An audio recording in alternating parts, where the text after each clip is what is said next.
Balik po tayo dun sa diagnose, no? Oo. Na-diagnose na yung sira. Oo.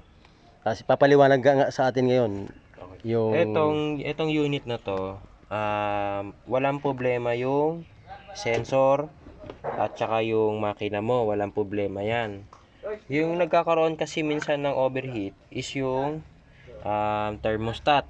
Yung thermostat kasi, ang trabaho nun, open and close. Yung tubig ng tubig ng makina, tas ng radiator, sa gitna nun is merong thermostat. Yung trabaho nun, di ba, open close. Once na pagka mainit na yung tubig ng radiator ng makina, magpapalit sila ng tubig ng radiator. Pagka once na na-detect na ng thermostat na nagpalit na siya, magko-close na yon.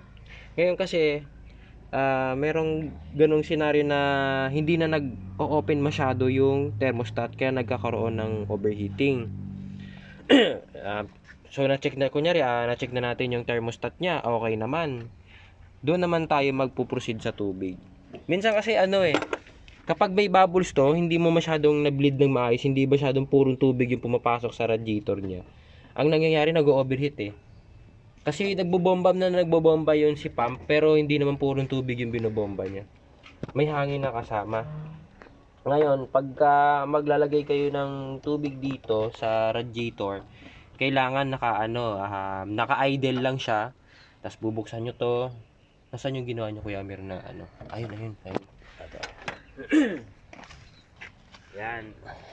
Kailangan naka-idle lang. Tapos lalagyan nyo dito ng ganitong design na imbudo. Tapos lalagyan nyo lang ng tubig. Hayaan nyo lang na umandar. Hayaan nyo lang yung tubig dyan na nakaganyan lang, naka-idle. Kasi habang naka-idle yan, naglalabas ng bubbles yan Para yung bubbles doon, aangat lang dito. Kasi syempre pag tinakpan natin, nandun lang yung hangin nun. Paikot-ikot lang siya doon. Okay. So pag umandar siya, sa unang andar mo, okay lang. Kasi hindi naman overheat. Pero pag tumagal, nag-overheat siya dahil dito lang sa problemang yan. Yun. Kaya kailangan, pagka naglalagay kayo ng tubig sa radiator, kunyari matagal yung hindi nalagyan, tapos nakalimutan nyo, nag-overheat ka ngayon sa highway. Pag overheat mo sa highway, maglalagay ka ngayon ng tubig. Ngayon, pagka maglagay ka ng tubig, gaganyan pa rin gagawin mo. Yan, hanap ka ng bote. Tapos lagay ka lang ng tubig dyan. Kuha ka ng tubig. Lagyan natin ito. Meron na. Sa likod. Diyan. Sandali. Bukas yata. Ayan, mineral. Ito. Ayan, mineral yan. Start natin yung unit.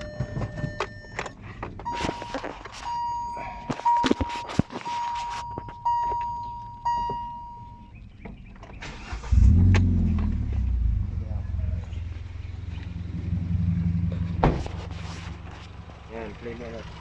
So ganyan, naka-idle lang siya. Tapos lalagay ka ngayon ng tubig. Tumatagas. Dapat unang tagas. May electrical tape. Dapat may electrical. Oo. Ilagay tayo electrical tape. Para sumikip na. Oo. Up, kumukuha lang ng electrical tape para siyempre para hindi tumagas dito.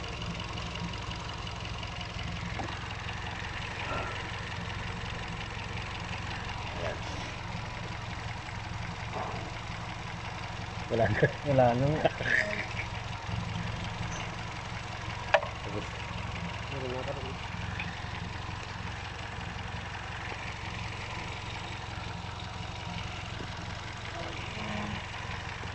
Mamaya po uli sa ibang video i-update ko po kayo.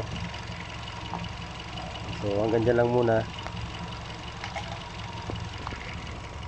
Ganyan ko muna.